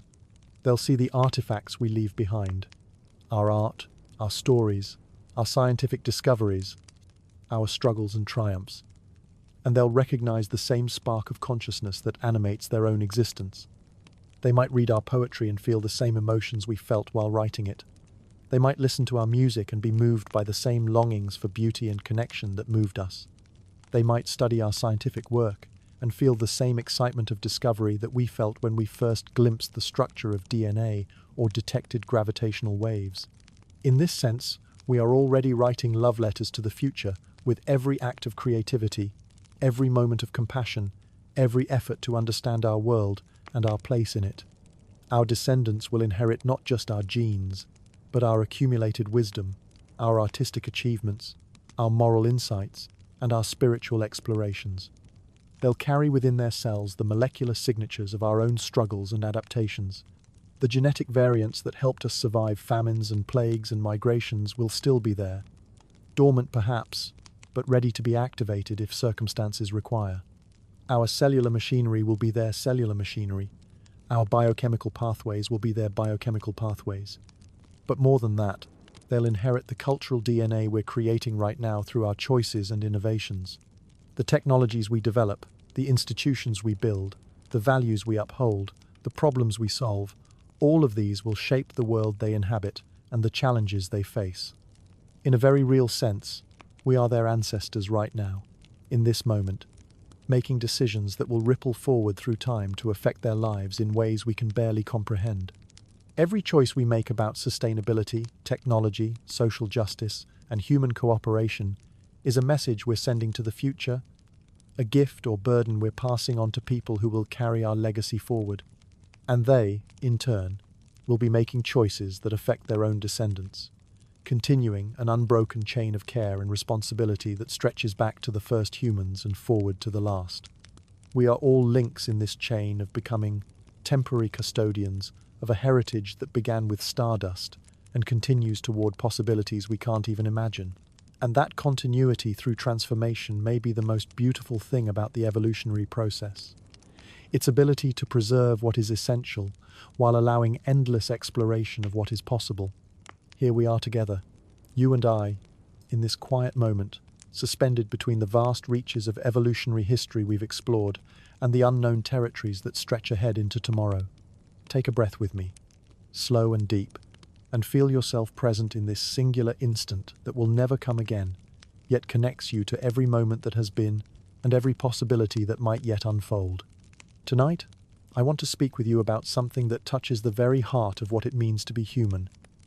The bittersweet beauty of change, the tender ache of impermanence, and the profound love that flows between generations across the deep currents of time. Because as we contemplate the future evolution of our species, we're not just engaging in scientific speculation, we're writing love letters to descendants we'll never meet, and reading love letters from ancestors we'll never know. There's something achingly beautiful about imagining the humans who might walk this earth thousands of years from now. They will carry within their cells the genetic echoes of our own bodies. Yet they may be so transformed by time and circumstance that we might not recognize them as our own kind. This paradox of intimate connection across impossible distance lies at the very heart of evolution's poetry. Let's begin with loss, because there's a particular kind of grief that comes with contemplating evolutionary change. The mourning of traits and capabilities that haven't even disappeared yet, may never disappear, but could fade away like echoes in the deep corridors of time. Consider your wisdom teeth, those vestigial molars that once helped our ancestors chew tough, fibrous foods, but now often cause more trouble than benefit. Many people today have them removed, and increasingly, children are born without them at all. In some populations, the genes for wisdom tooth development are becoming less common with each generation. There's something wistful about imagining a future where no human children cut wisdom teeth, where this particular rite of passage, the discomfort, the dental visits, the swollen cheeks, and the soft foods, becomes a historical curiosity. Future humans might read about wisdom teeth the way we read about our ancestors' tales, as quaint reminders of what we used to be. Or think about body hair, that downy covering that once protected our ancestors from cold and helped regulate their body temperature. As we create increasingly controlled environments and develop better clothing technologies, the selective pressure for body hair continues to diminish. Future humans might be nearly hairless, their skin smooth and adapted to climate-controlled environments. There's a tender sadness in imagining the loss of these small intimacies, the way body hair catches dewdrops on a cool morning, the unconscious way we run our fingers through the hair on our arms when we're thinking, the particular texture and warmth it provides. These sensory experiences that seem so fundamental to being human might become as foreign to our descendants as the experience of having a tail is to us. Even our appendix, that small, seemingly useless organ that occasionally causes painful inflammation, might fade away entirely. Recent research suggests it may play a role in maintaining healthy gut bacteria, but as our understanding of the microbiome advances and we develop better ways to maintain microbial health, natural selection might no longer favor keeping this troublesome little organ. Future humans might look back on appendicitis the way we look back on smallpox, as a source of suffering that once claimed lives but eventually became obsolete.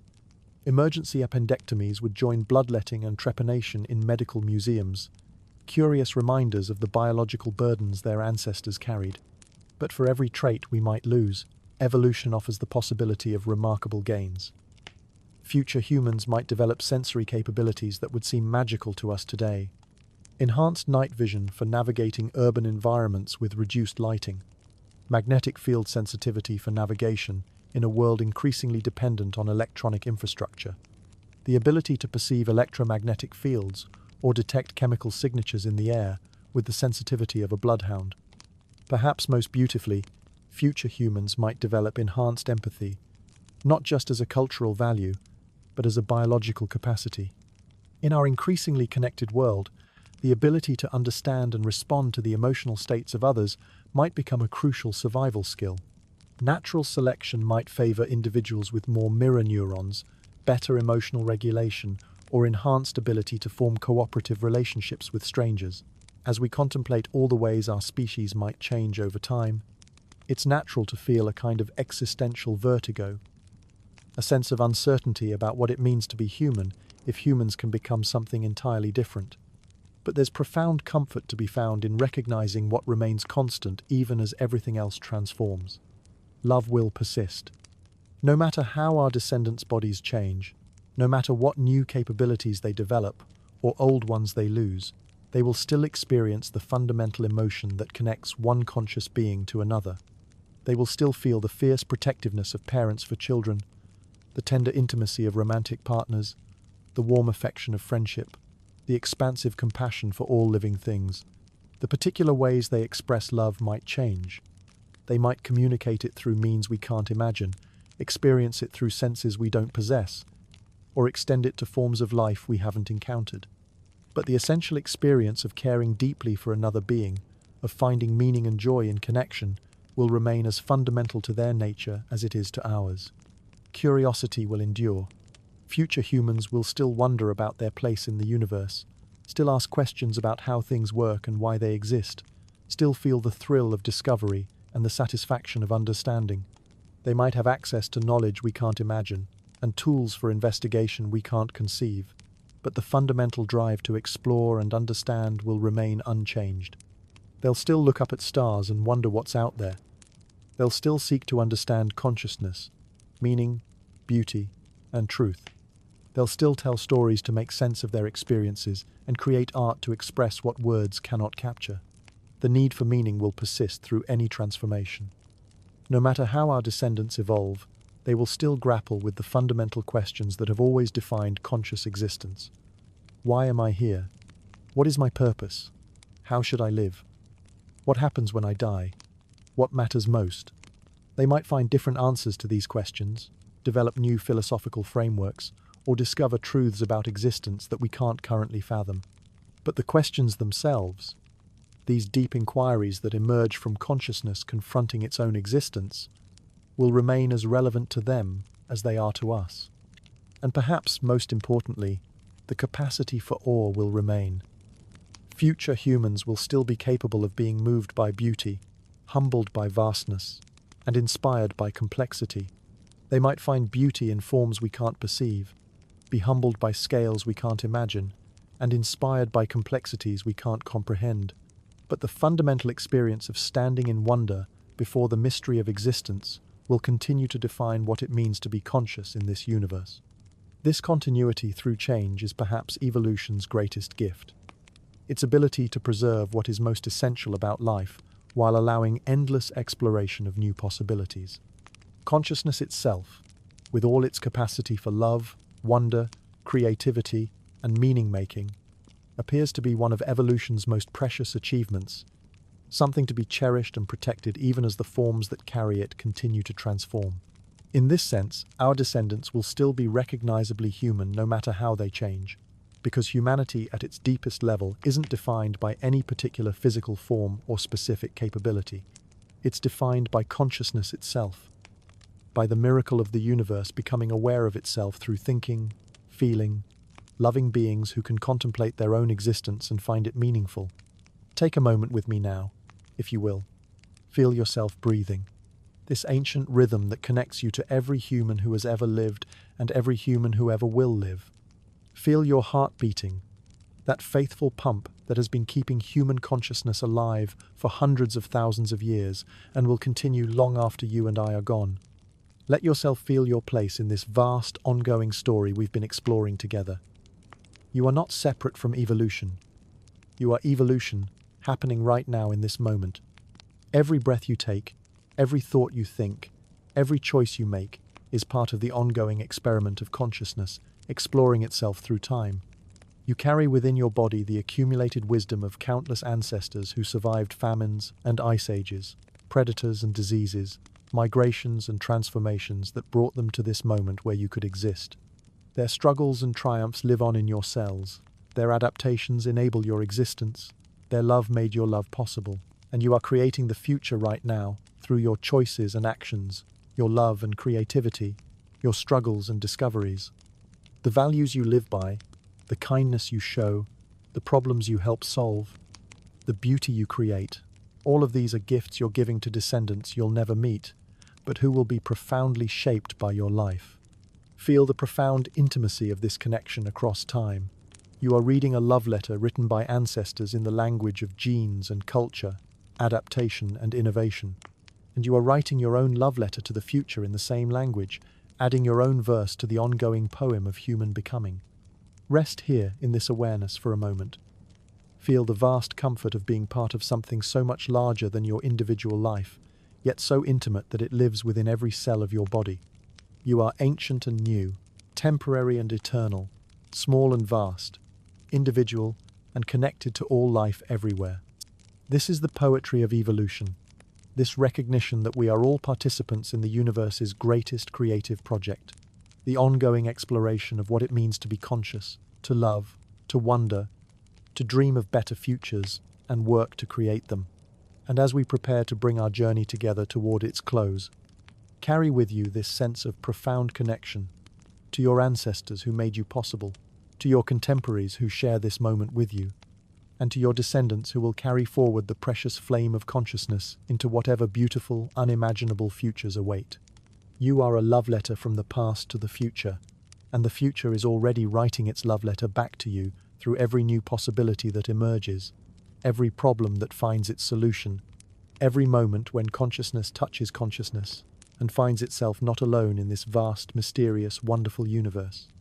Here we are, dear friend, at the end of our journey through deep time together. Yet calling it an end feels strange, doesn't it? Because the story we've been exploring, the story of human evolution, of consciousness awakening to itself, of life endlessly becoming something new, this story has no ending. It simply continues, moment by moment, breath by breath, into futures we can dream about but never fully know.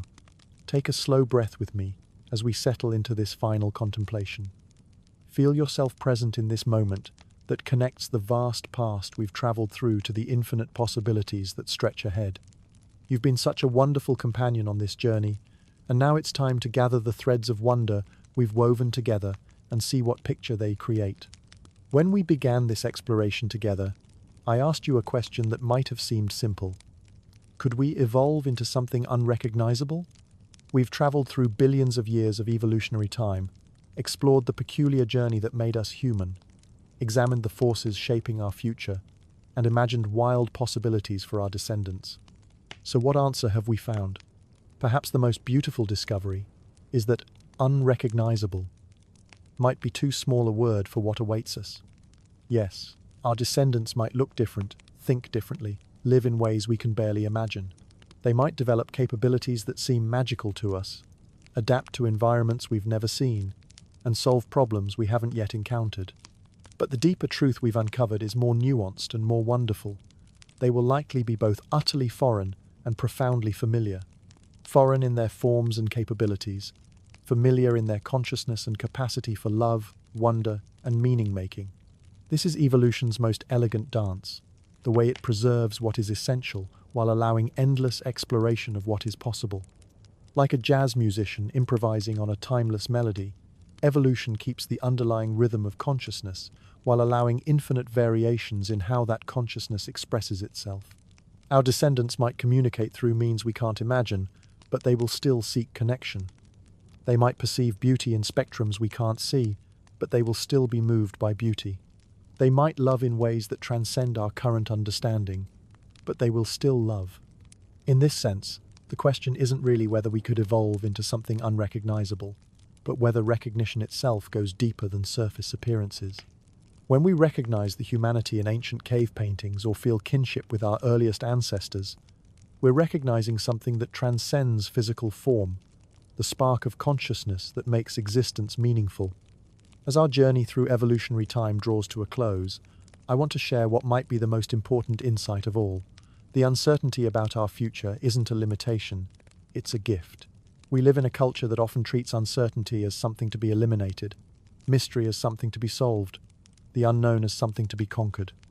But the open-endedness of our evolutionary future reflects something beautiful about consciousness itself. Its infinite creativity, its endless capacity for surprise, its fundamental freedom. If we could predict exactly what our descendants would become, if evolution followed a predetermined script toward a known destination, wouldn't something essential be lost? The adventure, the creativity, the genuine novelty that emerges when consciousness encounters new possibilities and finds new ways to flourish. The fact that we don't know what we're becoming is part of what makes us human. We are the species that can imagine multiple futures and work toward the ones we find most beautiful. We are evolution becoming conscious of itself, and consciousness is defined by its openness to possibility.